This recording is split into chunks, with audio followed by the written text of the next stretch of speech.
Αγαπητές και αγαπητοί καλεσμένοι του πρώτου προπαρασκευαστικού event του τρίτου TEDx του Αριστοτελείου Πανεπιστημίου Θεσσαλονίκης. Θέλω με το παρόν να σας καλωσορίσω και να σας εκφράσω εξ αρχής τους χαιρετισμούς της συγκλήτου του Αριστοτελείου Πανεπιστημίου, όλων των συναδέλφων και της πανεπιστημιακής κοινότητας, μαζί βεβαίως με τις ευχαριστίες και την έκφραση της ιδιαίτερης ευτυχίας μας που μια ομάδα νεωτέρων συναδέλφων και συναδελφισών έχουν αναλάβει να φέρουν τη σκητάλη της συνεχούς εκδηλώσεων ετήσιων συνεδρίων στην λογική του TEDx. Θέλω επίσης να πιστεύω ότι αυτή η προσπάθεια που έχει ξεκινήσει εδώ και 4 χρόνια θα συνεχίσει και είμαι σίγουρος ότι θα αποτελέσει εν τέλει έναν θεσμό για την πόλη και για την ελληνική κοινωνία. Το Αριστοτέλειο ανοίγει τις θύρες του, έρχεται σε επαφή και επικοινωνία και αλληλεπίδραση με τη Θεσσαλονίκη και σε αυτή την κατεύθυνση εσείς και η ομάδα των φοιτητών και φοιτητριών που υλοποιεί αυτές τις εκδηλώσεις είστε στην πρώτη γραμμή. Σας ευχαριστώ πολύ. Γεια σας και καλώς ήρθατε στο pre-event του TEDx South 2021. Το φετινό μας pre-event, Phoenix Rising from the Ashes, είναι αφιερωμένο στο περσινό main event, αλλά θα σας πούνε λίγα περισσότερο γι' αυτό η περσινή curator, Βαγγέλης και Ειρήνη. Στόχος όλων όσων εργαστήκαμε για το TEDx South 2020 ήταν να παρακολουθήσουμε όλοι μαζί την αλληγορία του Φίνικα. Είναι αυτό το ατόμορφο πτηνό της μυθολογίας που έχει την ικανότητα, όταν φτάνει στο ύψιστο σημείο της φθοράς του, να τυλίγεται στις φλόγες και από τις τάχτες του να αναγεννάται ένας νέος Φίνικας, έτοιμος να ζήσει από την αρχή. Μπορεί λόγω των ιδιαίτερων συνθηκών να μην καταφέραμε να ζήσουμε το event του TEDx South 2020, ωστόσο ο Φίνικας παρέμεινε πιο επίκαιρος από ποτέ. Δεν πρέπει να ξεχνάμε άλλωστε ότι το σήμερα που ζούμε δεν είναι άλλο παρά κάθε χθες που άνθησε, κάρπισε και έπεσε στη γη, προκειμένου να γεννηθεί ξανά. Ένα μεγάλο ευχαριστώ λοιπόν σε όλους τους ανθρώπους με τους οποίους αλληλεπιδράσαμε μέσα σε αυτά τα 3 χρόνια πορείας του TEDx South και ένα μεγαλύτερο ευχαριστώ στους ανθρώπους που μας δίνουν την ευκαιρία να βλέπουμε για 4η συνεχόμενη χρονιά το TEDx South να μεγαλώνει και να δημιουργεί. Εν αναμονή λοιπόν της ανακοίνωσης του θέματος του TEDx South 2021 και του event. Είναι μεγάλη μας χαρά που η ομάδα του 2021 αποφάσισε να τιμήσει την ομάδα του 2020 χρησιμοποιώντας την αλληγορία του Φίνικα στο pre-event. Ο Φίνικας ήταν το θέμα του main event μας για το 2020 και φτάσαμε στο θέμα αυτό με πολύ αγάπη γιατί μετουσίωνε ουσιαστικά όλες τις ιδέες που θέλουμε να διαδώσουμε μέσα από το TEDx South 2020. Το TEDx South μετράει πλέον 4 χρόνια ζωής, διαφορετικές οργανωτικές ομάδες, διαφορετικοί άνθρωποι. Πρόκειται για ένα ζωντανό οργανισμό που συνεχώς ανανεώνεται και εξελίσσεται. Και θέλουμε στο σημείο αυτό να πούμε μαζί με τον Βαγγέλη ένα πάρα πολύ μεγάλο ευχαριστώ σε όλη την οργανωτική ομάδα του 2020 που συνεργαστήκαμε μαζί τόσους μήνες, δουλέψαμε πολύ σκληρά, είχαμε έτοιμο ένα ολόκληρο event το οποίο δυστυχώς εσείς δεν είδατε ποτέ. Θέλουμε να πούμε ένα ευχαριστώ σε όλους τους εθελοντές μας που ήρθαν κοντά μας πάρα πολύ νωρίς και είχαμε την ευκαιρία να αλληλεπιδράσουμε. Ευχαριστούμε λοιπόν που αποτελέσατε κομμάτι του TEDx South 2020. Ευχαριστούμε για όλα αυτά που μοιραστήκαμε και για όλα αυτά που περάσαμε μαζί. Ευχαριστούμε πάρα πολύ τον Βαγγέλη και την Ειρήνη. Προχωράμε στην πρώτη μας ομιλήτρια, Γεωργία Καλτσή.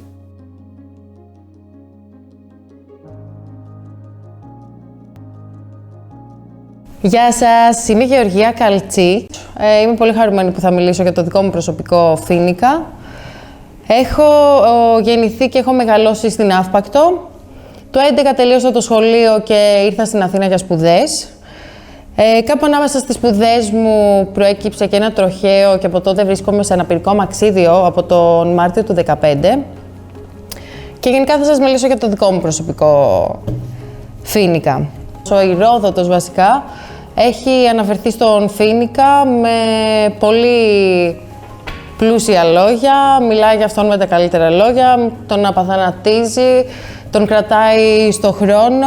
Παραδίδεται λοιπόν στις ίδιες του τις φλόγες όταν είναι έτοιμος να πεθάνει και αναγεννάται από τις ίδιες του τις τάχτες. Έτσι λοιπόν το 2015, μετά το τροχαίο μου, καλέστηκα να ενσωματωθώ πάλι σε αυτόν τον κόσμο, να ασχοληθώ πάλι με το πώς θα έχω μία normal καθημερινότητα. Ήταν μια πρωτόγνωρη κατάσταση. Εκπαιδεύτηκα στο πώς να είμαι αυτόνομη, στο πώς να είμαι ανεξάρτητη, στο πώς να οδηγάω, στο πώς να ντύνομαι διαφορετικά. Μια καινούργια ζωή. Εκεί δηλαδή που ήμουν φοιτήτρια μόνη μου στην Αθήνα, αυτόνομη, και έγινε το τροχαίο. Από το 100 έφτασα στο 0. Έπρεπε, όπως ανέφερα και πριν, να μάθω τα πάντα γύρω μου.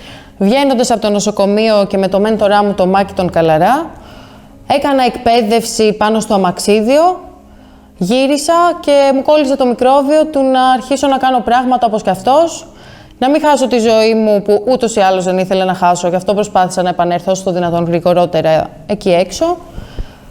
Και αρχίσαμε να κάνουμε πάρα πολύ ωραία πράγματα. Αρχίσαμε να κάνουμε extreme sports, να κάνουμε καταδύσεις, να κάνουμε wakeboard, να πηδάμε από αεροπλάνα. Κάναμε εκδρομές, μετά είδε ότι τα έπαιρνα γρήγορα τα γράμματα και αφού έμαθα να χειρίζομαι το αμαξίδιο πάρα πολύ γρήγορα και να είμαι αυτόνομη και ανεξάρτητη 3 μήνες αφού βγήκα από το νοσοκομείο, είπαμε να δοκιμάσουμε το να γίνω εκπαιδεύτρια σε γυναίκες με αναπηρία. Οπότε 1 χρόνο μετά τη δική μου εκπαίδευση, όταν νουμπίδι όπως λέμε κι εμείς, σε πρωταρχικό εντελώς σημείο, έγινε εκπαιδεύτρια σε ανθρώπους με αναπηρία. Άρχισα να ψάχνω και να δοκιμάζω καινούργια αθλήματα, διάφορα αθλήματα που είχα ξαναδοκιμάσει πριν και ίσως γινόντουσαν με μια διαφορετική πατέντα, με διαφορετικό τρόπο. Αθλήματα που δεν είχα δοκιμάσει πριν και υπήρχαν προπονητές και προπονητήρια στην Αθήνα τα οποία θα μπορούσα να πάω να δοκιμάσω, να δω αν μου ταιριάζει. Και έτσι άρχισα να συνειδητοποιώ λίγο όλη τη λειτουργικότητα ενός ατόμου μετά από μια κάκωση νοτιαίου μυελού ή γενικά με μια αναπηρία, το τι θα μπορούσε να ματσάρει μαζί του ώστε να είναι πιο εύκολο να κάνει ένα άθλημα. Μια άλλη βασική μου ενασχόληση είναι η ξηφασκία με αμαξίδιο και το μπάσκετ με αμαξίδιο. Ανήκω στο Παναθηναϊκό και στο σχηματισμό της Εθνικής και ελπίζω σύντομα και στην Εθνική και να ξεκινήσουν οι αγώνες και να πάνε όλα καλά και να γίνουν και Ολυμπιακοί και Παραολυμπιακοί, εύχομαι. Ασχολούμαι με αυτά τα δύο και παράλληλα έγινε το προφίλ μου αρκετά τραβηχτικό θα έλεγα, σε διάφορες εταιρείες, σε διάφορους ανθρώπους. Ξαφνικά άρχισαν να έχουν ενδιαφέρον για τα πράγματα που κάνω επειδή είμαι ένας άνθρωπος σε αμαξίδιο και δεν το έχουν ζήσει τόσο έξω αυτό. Δεν έχασα τη ζωή μου, άρχισα να προβάλλω πράγματα ώστε να δείξω ότι υπάρχει και αυτή η πλευρά και ότι υπάρχουν και αυτοί οι άνθρωποι εκεί έξω και ότι δεν έχουμε τόσο μεγάλες διαφορές όσο πιστεύουν οι περισσότεροι άνθρωποι. Θέλουμε τα ίδια πράγματα, κάνουμε τα ίδια πράγματα. Μας δίνουν τα ίδια πράγματα κίνητρο στο να συνεχίσουμε, στο να χαμογελάμε, θα πω εγώ, γιατί είμαι άνθρωπος του χαμόγελου πάρα πολύ. Βέβαια, για να συνεχίσεις να έχεις το χαμόγελό σου, περνάς σε ένα είδος survivor και προσπαθείς πάρα πολύ να εξωματωθείς, να βρεις τα πατήματά σου από το πώς θα παρκάρεις και πού, μέχρι το να φτάσεις και αν έχει πρόσβαση εκεί που πρέπει να πας. Η Αθήνα και η Ελλάδα γενικά δεν θεωρούνται από τις πιο προσβάσιμες πόλεις και χώρες. Έχουμε πολλές πόλεις βέβαια στην Ελλάδα που είναι πάρα πολύ προσβάσιμες, όπως μία από τις πιο προσβάσιμες είναι η Κομοτηνή, ένα νησί είναι η Σύρος, η Πάτρα. Εγώ που έχω μεγαλώσει στην Αύπακτο δεν μπορώ να πω ότι έχω τέλεια πρόσβαση, οπότε δεν είναι και τόσο εύκολο να πηγαίνω και να διασκεδάζω και να περνάω τέλεια με τους φίλους μου. Και κάπως έτσι μοιάζει ο δικός μου Φοίνικας. Ένα κομμάτι της ζωής μου ήταν ένας μικρός Φοίνικας της ζωής μου, γιατί αυτή τη στιγμή θεωρώ ότι βιώνουμε όλοι ένα προσωπικό Φοίνικα, που είναι η καραντίνα. Πολύ μεγάλο challenge θα πω εγώ. Ήταν μια πρωτόγνωρη εμπειρία για όλους μας, καθόλου ευχάριστη. Δεν περιμέναμε σίγουρα ότι θα είχε και δεύτερο και τρίτο πλήγμα. Πριν βγούμε καν από το δεύτερο, μπήκαμε ήδη στο τρίτο. Ευελπιστώ να φύγουμε σύντομα από αυτό το κομμάτι και να ανοίξουν πάλι όλοι οι ορίζοντες, όλα τα σύνορα και να ταξιδέψουμε και να περάσουμε τέλεια. Στην πρώτη καραντίνα θεώρησα ότι όλο αυτό που συνέβαινε ήταν χάσιμο χρόνου, γιατί εκεί που εγώ προσωπικά είχα αρχίσει και έμπαινα σε μια πολύ καλή ροή στη ζωή μου, στο αθλητικό κομμάτι, στο προσωπικό κομμάτι, με τις σπουδές μου, με τα πάντα τέλος πάντων, ήρθε η καραντίνα, παγώσανε όλα, ευελπιστούσαμε ότι θα τελειώσει σύντομα. Δεν τελείωσε σύντομα, συνεχίζεται ακόμα και σήμερα. Προσπάθησα αυτό το χάσιμο χρόνο να το γεμίσω με πράγματα, να κάνω πράγματα για μένα. Βρήκα χρόνο να κάνω την έρευνά μου για το μεταπτυχιακό μου. Βέβαια, ακόμα δεν το έχω τελειώσει, αλλά θέλω να το τελειώσω σύντομα. Έφτιαξα το δικό μου σπίτι, απέκτησα ένα υπέροχο κουταβάκι και έκανα πολλές και καινούργιες συνεργασίες και πολύ ωραία projects. Ελπίζω να συνεχίσει να γίνεται αυτό. Η δεύτερη καραντίνα συνέχισε να έχει μια ανωδική πορεία στο κομμάτι περισσότερο των ομιλιών και των εκπαιδευτικών μέσω του υπολογιστή. Ήταν μια καλή ευκαιρία για όλους μας να δώσουμε λίγο περισσότερο χρόνο στον εαυτό μας, ίσως στην οικογένειά μας, στα κατοικίδια μας, στο διάβασμά μας, να τελειώσουν κάποιοι φοιτητές, ας πούμε, τις σχολές τους. Πολλά ωραία πράγματα θα μπορούσαμε να κάνουμε και να το δούμε και αυτό λίγο θετικά. Προσπαθούμε για το κοινό καλό και προσπαθούμε τώρα, όπως και ο Φοίνικας, εδώ πέρα θα το παρομοιάσω, μέσα από τις τάχτες μας να βρούμε τη δύναμη και να αναγεννηθούμε. Εύχομαι λοιπόν να γίνει σύντομα αυτό και ελπίζω να σας άρεσαν όλα αυτά που είπα και θα ήθελα πάρα πολύ να είχαμε κοινό αντί για μία κάμερα και να είχαμε ερωτήσεις, να είχαμε χρόνο να κάνουμε αλληλεπίδραση, να σας απαντήσω σε απορίες και σε ερωτήματα που έχετε. Δυστυχώς δεν γίνεται. Ελπίζω στα επόμενα TEDx να είμαστε όλοι μαζί φυσικά. Αυτά. Ευχαριστώ πάρα πολύ που με ακούσατε. Καλή συνέχεια. Ευχαριστούμε πάρα πολύ τη Γεωργία Καλτσή και προχωράμε στο πρώτο μας performance με τον stand-up comedian Χάρη Νταρζάνο.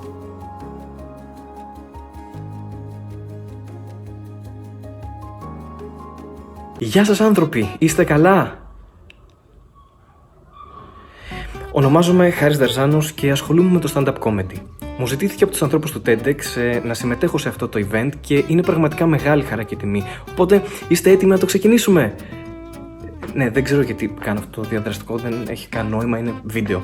Οι δυσκολίες της εποχής επιτάσσουν την κοινωνική αποστασιοποίηση. Οπότε και εγώ, όπως νομίζω είναι πλήρως αντιληπτό, δεν είμαι πάνω σε μια σκηνή και εσείς δεν είστε κάτω από αυτήν, αλλά πιθανότατα μπροστά σε μια οθόνη. Ελπίζω να μην είναι κάποιος άνθρωπος σε κάποια σκηνή από κάτω αυτή τη στιγμή και να περιμένει να δει το event, θα ήταν περίεργο. Ευτυχώς όμως υπάρχει και η τεχνολογία που μας επιτρέπει να επικοινωνούμε και να εργαζόμαστε ακόμα και αν δεν βρισκόμαστε στον ίδιο χώρο. Έτσι λοιπόν, το θέμα στο οποίο θα ήθελα να αναφερθώ σήμερα και αποτελεί μια τάση της εποχής είναι η τηλεεργασία. Να το πάρουμε όμως από την αρχή.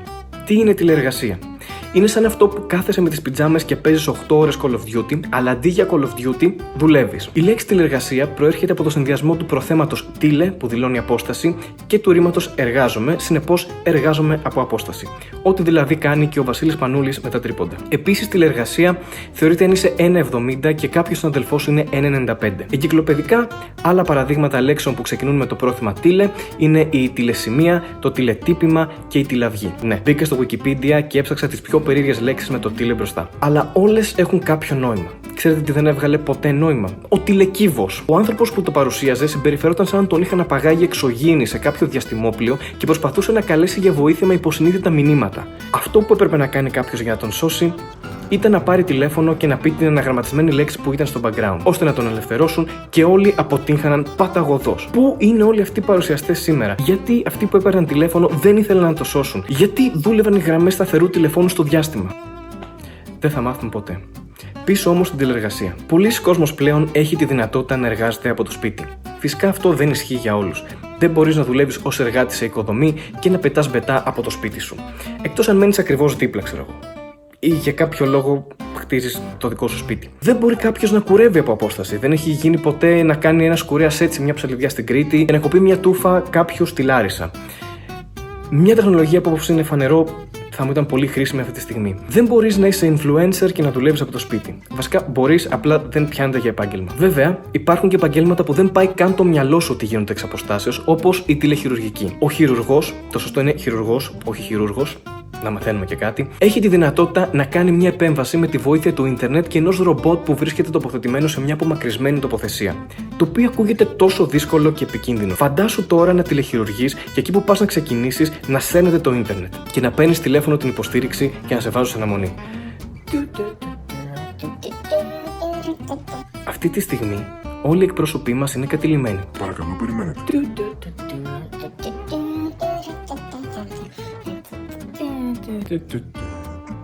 Και κάποια στιγμή εκεί που είσαι στο πρώτο REM, γεια σας, είμαι Αυλαβών εδώ, πώς μπορώ να εξυπηρετήσω. Γεια σας, μπορείτε να δείτε λίγο τι γίνεται με τη σύνδεσή μου και τι σέρνετε. Μάλιστα, μισό λεπτό να κοιτάξω.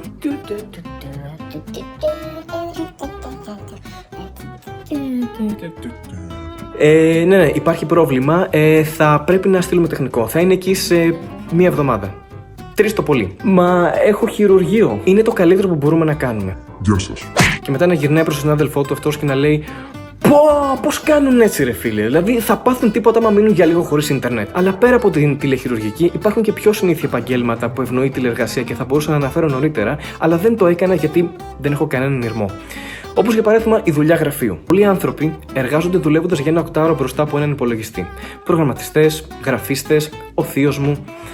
Ο θείος μου είναι φούρναρης, απλά του αρέσει όταν δουλεύει να έχει μπροστά του έναν υπολογιστή για κάποιο λόγο. Όλοι αυτοί λοιπόν, εκτός από τον θείο μου, έχουν τη δυνατότητα να κάνουν την ίδια δουλειά από το σπίτι αλλά και από το γραφείο. Και μπορεί σε πρώτη ανάγνωση να ακούγεται πολύ ελκυστική σαν επιλογή με αρκετές ευκολίες, αλλά η τηλεργασία έχει και δυσκολίες. Για παράδειγμα, όταν δουλεύεις από το σπίτι, είναι πολύ εύκολο να σηκωθείς και να πας από το κρεβάτι μέχρι τον υπολογιστή, αλλά είναι πολύ δύσκολο να αντισταθείς στο να κάνεις την αντίθετη διαδρομή σε 5 λεπτά. Κάποιοι πιο έμπειροι δουλεύουν από το κρεβάτι κατευθείαν, αυτό παίρνει λίγο χρόνο μέχρι να το μάθεις. Στον επαγγελματικό σου χώρο έχεις να κάνεις με συναδέλφους. Με άλλους θα πας καλά, με άλλους δεν τα πας καλά και είσαι αναγκασμένος να συνυπάρξεις με αυτούς. Από την άλλη, στο σπίτι και ιδιαίτερα όταν έχεις οικογένεια, πρέπει να δουλεύεις συνυπάρχοντας με συγγενείς. Πράγμα που το κάνει χειρότερο. Φανταστείτε τώρα να κάνεις meeting και να μπαίνει μέσα ο παππούς σου σε φάση: Εδώ κοίτα, όλη μέρα με αυτά τα διαόλια μπροστά. Παππού, δουλεύω, φύγε σε παρακαλώ πολύ. Και πώς δουλεύεις χωρίς να πας στη δουλειά σου, τι είσαι, οικοδόμος που χτίζει το σπίτι του. Καλά, παππού, μπορείς να φύγεις τώρα γιατί μιλάω με κόσμο. Καλά, φεύγω. Να σου πω, μήπως έχεις δει την πάπια μου? Όχι. Γιατί έχεις πάπια, αφού μπορείς να πας κανονικά τουαλέτα? Απλά μ' αρέσει. Οκ. Καλά, πρόσεχε όλη μέρα εκεί που χαζεύεις. Και μετά πάει και βλέπει 8 ώρες σερί τηλεμάρκετινγκ στην τηλεόραση. Στον χώρο εργασίας, είναι κοινό μυστικό ότι δεν έχει σημασία το αν θα είσαι κοντά σε παράθυρο ή αν θα έχεις αρκετό φως ή αν το feng shui είναι σωστό. Αυτό που πρέπει να κάνεις είναι να διαλέγεις πάντα το γραφείο με την κατάλληλη θέση, ώστε να μην είναι τόσο ορατή η οθόνη σου από τον εργοδότη. Και αυτό σου δίνει ένα χρόνο έτσι ώστε όταν σε ρωτήσει το κλασικά ψαρωτικό «Με τι ασχολείσαι?», ενώ εσύ βλέπεις βίντεο με τίτλο «Μονόκεροι εναντίον βατραχανθρώπων», να πεις με βεβαιότητα και σιγουριά «Να, εδώ Excel». Στο σπίτι από την άλλη, δεν έχεις έλεγχο από κάποιον ανώτερο, αλλά υπάρχουν άτομα που βλέπουν την οθόνη σου, όπως ενδεχομένως κάποιος ή κάποια σύντροφος που και αυτό είναι χειρότερο. Αγάπη μου, μπορείς να πλύνεις τα πιάτα? Μα δουλεύω. Είσαι στο μεταχειρισμένες-αποθήκες.gr εδώ και 45 λεπτά. Ναι, οκ, έρχομαι. Και είναι δύσκολο να δουλεύεις στο σπίτι γιατί έχεις αυτή την ψευδαίσθηση ότι δεν σε ελέγχει κανείς. Και λες, εντάξει, μωρέ, ας πεταχτώ μέχρι το φούρνο να πάρω ένα πενιρλί. Και γυρίζεις και μέσα σε 15 λεπτά έχεις 138 κλήσεις και 454 mail. Και όταν σε ρωτάνε πού ήσουν, σε ψάχναμε, λες κάτι δικαιολογίες του τύπου είχε ανάδρομο ερμή στο Σκορπιό και χάθηκε επικοινωνία. Ή έγινε διακοπή ρεύματος μόνο στο γραφείο μου. Είναι δύσκολο να δουλεύεις στο σπίτι επίσης γιατί έχει πολλούς αντιπερισπασμούς. Σίγουρα ένας από αυτούς είναι το ίντερνετ. Αλλά πάντα βρίσκεις δικαιολογίες για να μην κάνεις αυτό που έχεις να κάνεις. Έχω να τελειώσω εκείνο το Excel, αλλά ας τσεκάρω πρώτα αν μου έχουν τελειώσει οι δοντογλυφίτες. Έχω να παραδώσω εκείνο το report. Εκείνο το ράφι με τα εργαλεία στην αποθήκη πρέπει να έχει πιάσει σκόνη. Ας πάω μία να το καθαρίσω. Έχω να τελειώσω την παρουσίαση για αύριο. Αλλά ας δω τι κάνει σήμερα ο Νικόλας από το Κωνσταντίνου και Ελένης. Να, οδηγός Uber. Υπάρχει ακόμα Uber. Τέλος πάντων. Και μετά από μια σειρά γκουγκλαρισμάτων καταλήγεις να διαβάζεις άρθρα για το πώς βρίσκεις την ηλικία των σαλιγκαριών από το κέλυφός τους. Κάτι άλλο που αφορά την τηλεργασία είναι ότι έχει καταντήσει πλέον στερεοτυπικό το ότι πολλοί κόσμος από πάνω είναι καλά ντυμένος και από κάτω, επειδή δεν φαίνεται, φοράει πιτζάμα ή εσώρουχο ή τίποτα. Προσωπικά δεν μπορώ να καταλάβω τη λογική του από πάνω ντύνομαι καλά και από κάτω δεν φοράω τίποτα. Δηλαδή, έκανες όλο αυτό τον κόπο να βάλεις πουκάμισο, γραβάτα, να χτενιστείς και σου είναι δύσκολο να φορές παντελόνι, ας πούμε. Ότι εκείνη η δυσκολία. Καλά, μιλάμε σήμερα, γλίτωσα 10 δευτερόλεπτα γιατί δεν φόρεσα παντελόνι. Μέχρι που πρόλαβα να ανοίξω δεύτερο παράθυρο στον Internet Explorer. #lifehacks. Μια βασική διαφορά μεταξύ του να δουλεύεις στο γραφείο με το να τηλεργάζεσαι είναι το τι και πόσο τρως. Μια καλή ένδειξη γι' αυτό είναι το τι βγάζει το πληθρολόγιο. Γιατί για κάποιο λόγο το πληκτρολόγιο λειτουργεί σαν μαγνήτης για οτιδήποτε τρως. Για παράδειγμα, στο γραφείο συνήθως τρως πιο διακριτικά κάτι ελαφρύ και γι' αυτό, αν το γυρίσεις ανάποδα, συνήθως βρίσκεις σουσάμι. Στο πληκτρολόγιο του σπιτιού, από την άλλη, μπορείς να βρεις οτιδήποτε από μαρούλι μέχρι κόκαλα δεινοσαύρων. Επίσης, αν κάποιος καπνίζει στριφτό, γυρνώντας το ανάποδα και τεινάζοντας το μια φορά τη βδομάδα, βγάζει τουλάχιστον 2 τσιγάρα. Life hacks νούμερο 2. Πρόσφατα είδα ότι βγήκε εφαρμογή που σαμποτάρει τον εαυτό σου σε ένα online meeting. Σετάρεις το μικρόφωνο να παίρνει ήχο από την εφαρμογή και φαίνεται στους άλλους ότι έχεις πρόβλημα με τον ήχο, οπότε αφού δεν μπορείς να επικοινωνήσεις, φεύγεις από το meeting. Εγώ προσωπικά δεν χρειάζομαι τη συγκεκριμένη εφαρμογή, γιατί έχω κάτι άλλο που λέγεται χάλια σύνδεση. Ευτυχώς που δεν ασχολούμαι με την τηλεχειρουργική. Είναι απίστευτο το πού μπορεί να φτάσει ο ανθρώπινος νους για να αποφύγει ένα meeting. Αυτό δεν μπορείς να το κάνεις στα κανονικά meetings. Π.χ. εκεί που είσαι στο meeting room με τους συναδέλφους και μιλάτε, ξαφνικά να κάνεις πως δεν ακούς. Τι, δεν έχω ήχο. Βγαίνω λίγο και ξαναμπαίνω. Και να παλεύεις εκεί με την πόρτα, να βγαίνεις, να ξαναμπαίνεις, να δοκιμάζεις 2-3 φορές και μετά να λες παιδιά, δεν δουλεύει, φεύγω τελείως. Και απλά να φεύγεις. Και με αυτόν τον αποχαιρετισμό, σας αφήνω κι εγώ σε αυτό το σημείο. Να είστε όλοι καλά, καλή συνέχεια. Ευχαριστούμε πάρα πολύ τον Χάρη Νταρζάνο. Προχωράμε στον επόμενο μιλητή μας, Σταύρο Κιτσιούκη.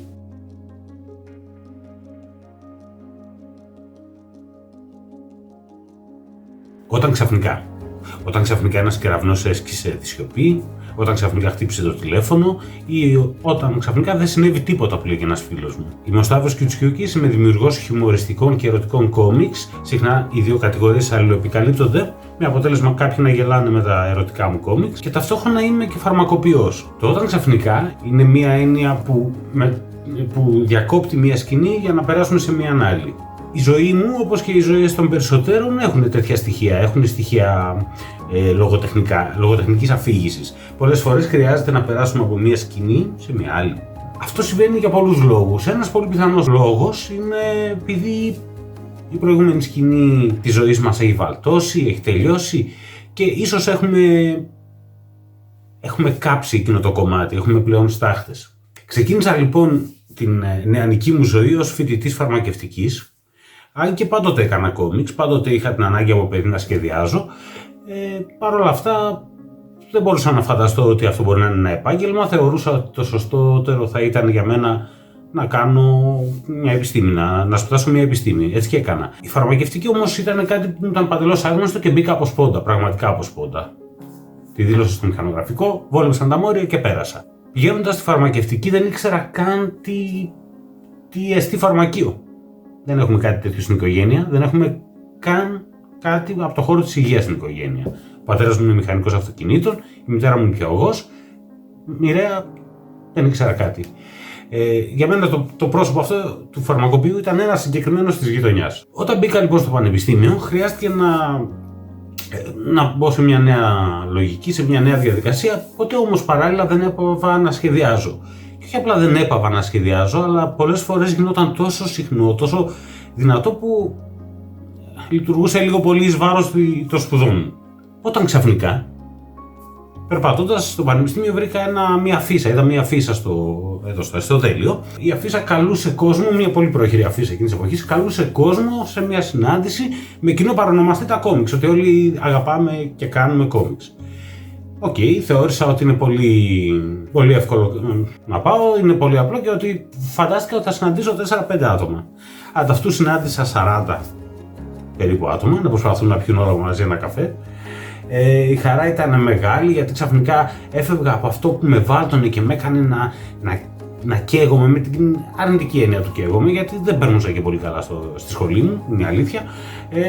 Ξαφνικά βρέθηκα σε ένα χώρο που όλοι είχαμε μια κοινή αγάπη για τα κόμιξ, είτε ως καλοί αναγνώστες είτε ως δημιουργοί. Έτσι μπήκα σε αυτή την παρέα ανθρώπων που δημιουργήθηκε, η οποία τότε ονομάστηκε Ένατη Διάσταση, μιας και τα κόμιξ είναι η ένατη τέχνη, ή θέλουμε οι δημιουργοί να την ονομάζουμε έτσι.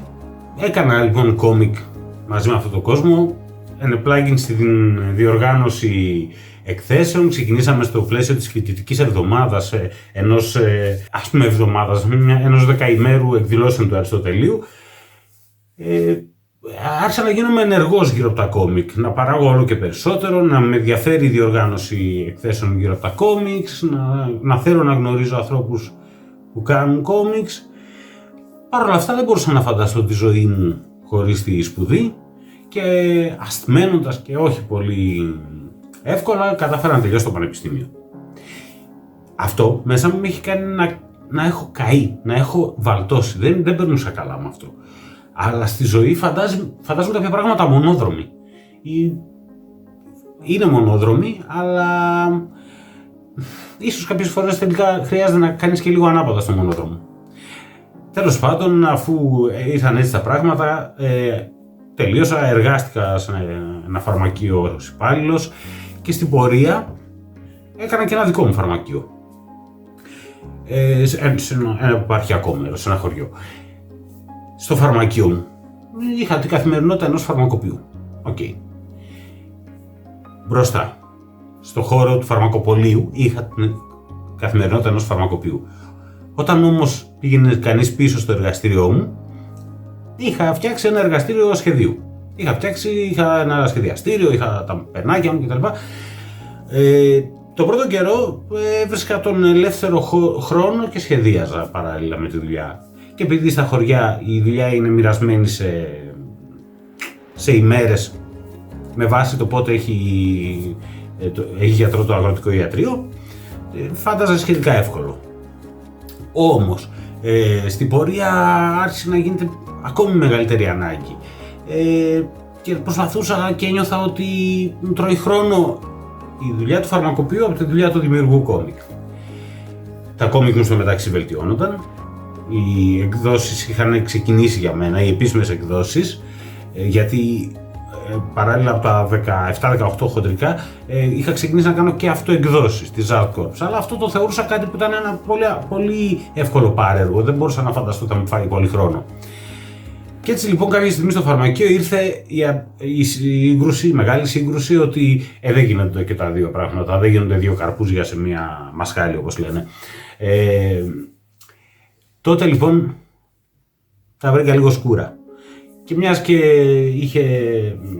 ήταν μια περίοδος, ένας Νοέμβριος, κατά τον οποίο είχαμε την ετήσια έκθεση της ομάδας μας, συνάντησα εκεί τον φίλο μου, τον Πάνο τον κριτικό, που ήταν παράλληλα και εκδότης μου, και του είπα την απόφασή μου. Η απόφασή μου ήταν να παρατήσω τα κόμιξ οριστικά και πλέον να είμαι ένας φαρμακοποιός.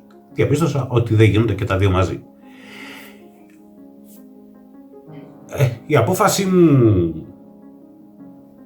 δεν ξάφνιασε μάλλον τον Πάνο, τον στεναχώρησε, και αφού του το είπα αυτό και κάναμε ένα τσιγάρο και επί τόπου μου λέει να σου πω, μήπως να κάνεις μια ερωτική ιστορία, μια τσόντα, όταν ξαφνικά ήρθε αυτό το πράγμα στη ζωή μου.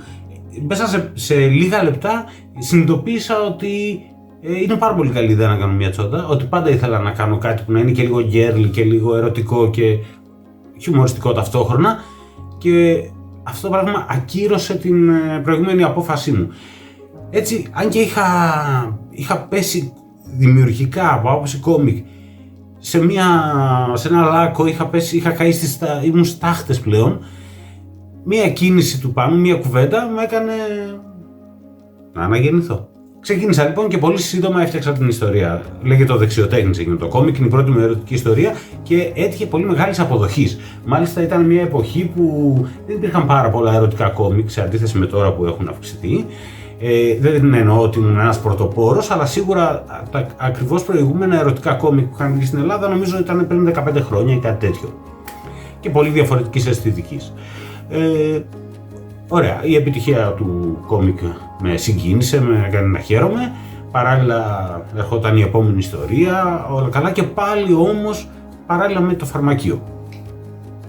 Αυτό τελικά τι έκανε έναν άνθρωπο να γίνεται κάθε μέρα και πιο πιεσμένος, κάθε μέρα να προσπαθεί να αποτινάξει ένα από τα δύο και να του βαραίνουν την καθημερινότητα. Αντί να ανασάνει κανείς, αντί να περνάει ωραία μέσα από τη δουλειά του, κατέληξαν να είναι δύο δουλειές που επιβάρυναν μία την άλλη. Όταν ξαφνικά κατέληξα στο σημείο να διαπιστώσω πως μόνο η μία από τις δύο είναι αγάπη, ξεκάθαρα, ήταν τα κόμιξ, ενώ η άλλη δουλειά ήταν ένας καταναγκασμός τον οποίο είχα επιβάλει εγώ στον εαυτό μου. Έτσι λοιπόν αποφάσισα ότι για μένα η φαρμακευτική είχε τελειώσει. Ότι θα έκλεινα το φαρμακείο μου, ότι θα παρατούσα τη σχέση μου με αυτό το επάγγελμα, και τότε διαπίστωσα πόσο δύσκολο είναι αυτό. Πραγματικά είναι πάρα πολύ δύσκολο να κλείσεις μια επιχείρηση, η οποία ήταν περίπου 5 ετών. Δεν είναι τόσο απλώς ακούγεται. Παρ' όλα αυτά, είχα για άλλη μια φορά συνειδητοποιήσει ότι ήμουνα πλέον εντελώς καμένος. Και όχι καμένος με την έννοια που δίνουν κάποιοι στα λογοπαίγνια μου. Ήταν λοιπόν η στιγμή που θα έπρεπε να πάρω μια μεγάλη απόφαση. Και κάθε φορά στη ζωή που συναντάς, βρίσκεις τον εαυτό σου μέσα στις τάχτες μιας φωτιάς που σε έκαψε, πρέπει να παίρνεις μια μεγάλη απόφαση. Ή θα μείνεις εκεί για πάντα, ή η άλλη επιλογή, που αυτή τελικά είναι ο μονόδρομος, είναι να κάνεις αυτό που αγαπάς. Το δικό μου λοιπόν, όταν ξαφνικά που ολοκλήρωσε τα πράγματα, ήταν όταν ξαφνικά διαπίστωσα, ήρθα αντιμέτωπος δηλαδή με τον εαυτό μου, με το πόσο πολύ θέλω να κάνω κόμιξ επαγγελματικά. Και συνειδητοποίησα ότι δεν υπάρχει κάτι να φοβάσαι για την όποια επιτυχία. Η επιτυχία θα έρθει μόνο σε αυτό που αγαπάς. Γιατί συνειδητοποίησα λοιπόν ότι ήμουν ένας πάρα πολύ αποτυχημένος φαρμακοποιός. Ήμουν ένας κακός φαρμακοποιός. Δεν είναι όλοι οι φαρμακοποιοί καλοί. Κάποιοι μπορεί να καταναγκάστηκαν να το κάνουν με τον έναν ή τον άλλο τρόπο. Έτσι λοιπόν πήρα την μεγάλη απόφαση. Κάποιοι λένε ότι είναι γενναία απόφαση. Είναι γενναία απόφαση, αλλά κατά βάση είναι γενναίο να αποφασίζεις ότι θέλεις να κάνεις κάτι συγκεκριμένο. Αυτό έκανα και εγώ. Και αυτό προτείνω στον καθέναν. Δεν σας λέω μην κάνετε λάθη, γιατί και εγώ λάθη έκανα. Αλλά αν δεν τα κάνετε θα είναι πολύ καλύτερα. Αν όμως θα κάνουμε τα λάθη και φτάσουμε να είμαστε μέσα στις τάχτες μας, πάντα υπάρχουν γύρω μας μερικές φωνές τις οποίες δεν πρέπει να αγνοούμε. Είναι οι φωνές που ακούμε και που συνήθως έρχονται ξαφνικά στη ζωή μας και εμείς πρέπει να τις ακούσουμε και να αποδεχτούμε τη πραγματική μας φύση. Τι θέλουμε να κάνουμε, πού μας οδηγεί η ζωή, πού μας οδηγεί ο εαυτός μας. Αυτά από μένα. Ελπίζω να αναγεννόμαστε όλοι κάθε μέρα, να αναγεννιέστε κάθε μέρα και να βρίσκετε πάντοτε το δρόμο που εσείς επιθυμείτε και να περνάτε καλά. Ευχαριστούμε πολύ τον Σταύρο Κιουτσιούκη. Και τώρα η στιγμή που όλοι περιμένατε, η ανακοίνωση του φετινού θέματος Main Event TEDx South 2021.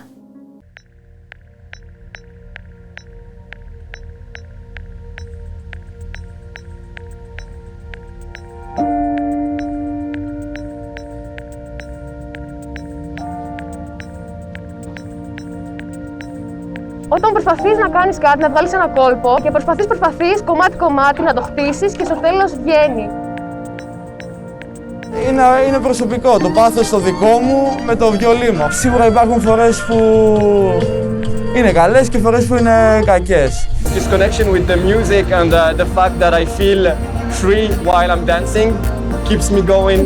Σε κάνει να νιώθεις πολύ άνετα και ελεύθερα με σένα. Εγώ προσωπικά νιώθω σαν να είναι η γιόγκα μου, σαν να είναι ο διαλογισμός μου, Present in the right moment, I feel deep connection with music that makes me enjoy this dance.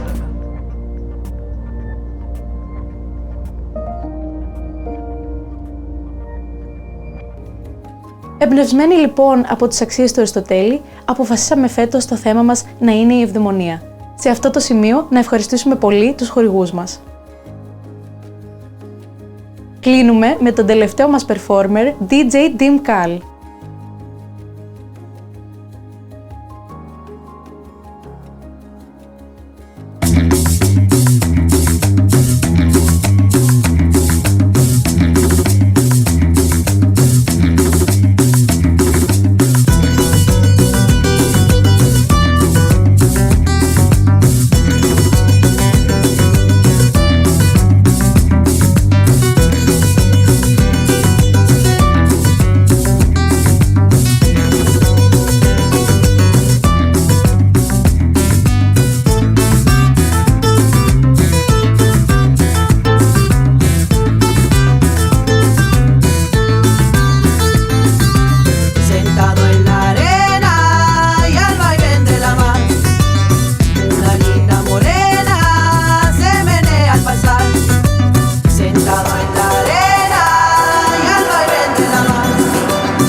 parar de fumar. Quero ver você parar de beber. Quero ver você parar de chorar. Quero ver você, seu corpo mexer. 1, 2, 3, 4, 5, 6, 7, 8 e 1, 2, 3, 4, 5, 6, 7, 8 e 1, 2, 3, 4, 5, 6, 7, 8 e 1, 2, 3, 4, 5, 6, 7, 8 e 1. Vamos malhar, vamos puxar, vamos respirar. Com harmonia e energia, sem desanimar. Tá mais rápido, tá mais rápido, tá mais rápido, tá mais rápido, tá mais rápido, tá mais rápido, tá mais rápido, tá mais rápido.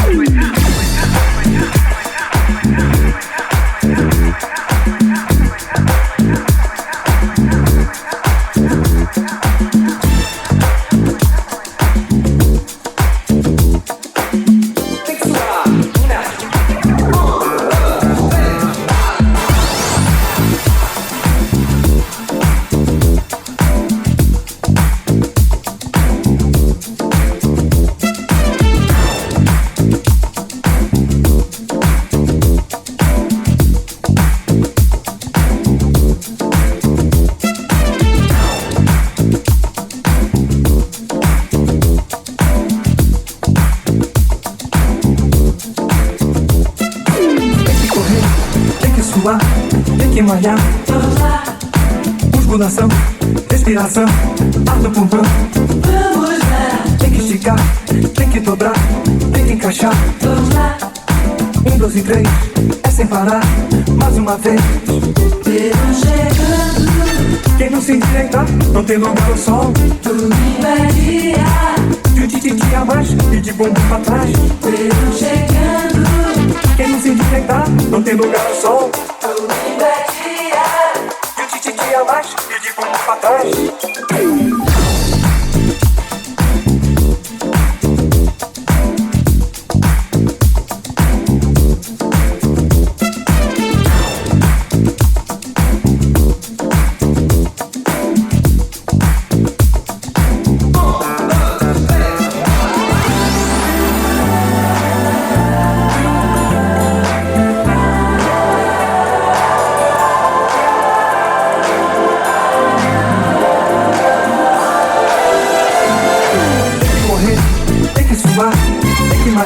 Vamos lá. Musculação, respiração, ar no pulmão. Vamos lá. Tem que esticar, tem que dobrar, tem que encaixar. Vamos lá. 1, 2 e 3, é sem parar, mais uma vez. Verão chegando. Quem não se endireitar, não tem lugar ao sol. Domingo é dia de um tititi a mais e de bumbum pra trás. Verão chegando. Quem não se endireitar, não tem lugar ao sol. Domingo é dia de um tititi a mais e de bumbum pra trás.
want to win, so you know you must lose.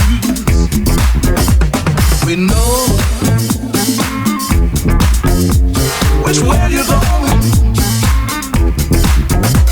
We know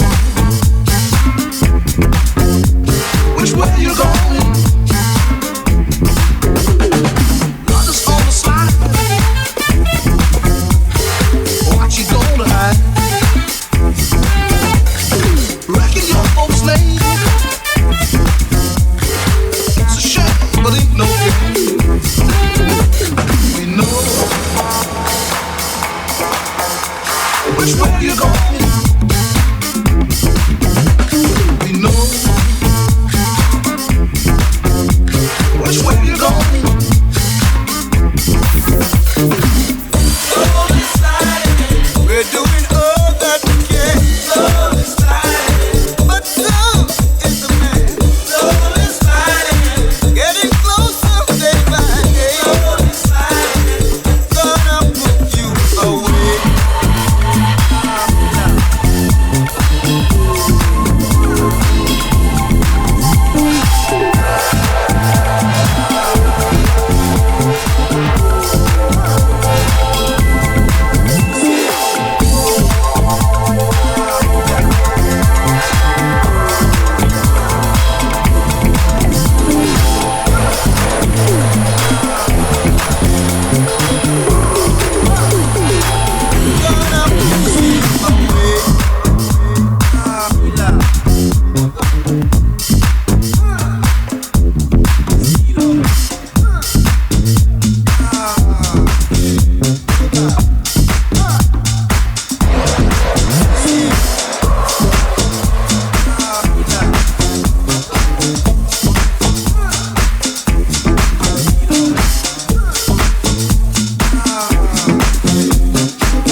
Between the two of us guys, you know I love you more. It took me by surprise, I must say, when I found out yesterday. Don't you know that I heard it through the grapevine? I'm just about to lose my mind.